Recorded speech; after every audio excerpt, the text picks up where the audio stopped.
agence de voyage au centre de Shanghai a commencé à proposer des services de visa sur Taobao en 2017.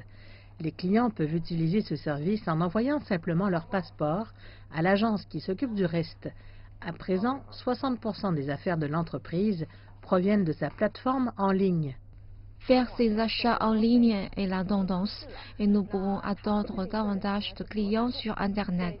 Ouvrir une boutique en ligne a sans aucun doute permis d'accroître notre part de marché.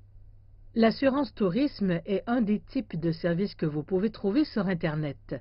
L'entretien de la maison, l'assurance et même la décoration intérieure sont des services disponibles en ligne. De nombreux clients disent qu'acheter des services en ligne améliore réellement leur expérience d'achat.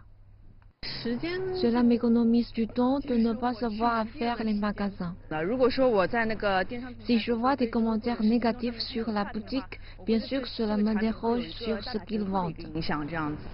Avoir recours à l'e-commerce pour acheter des services est particulièrement commun ici dans la région du delta du Yangtze. Ici, les gens consacrent 40% de leur consommation en services et les données de JD.com montrent qu'une grande partie de celle-ci est effectuée sur Internet.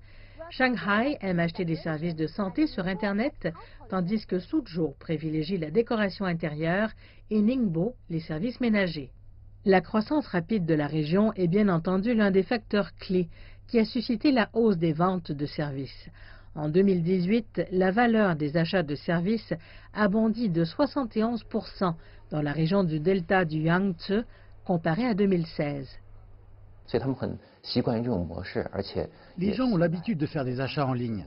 Il y a aussi de nombreuses compagnies de services qui travaillent avec des plateformes en ligne afin de vendre leurs produits dans le delta du Yangtze.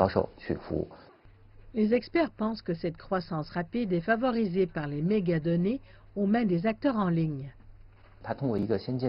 La numérisation de l'e-commerce rend la consommation des services plus transparente pour les consommateurs et leur permet d'être plus circonspects dans leurs achats.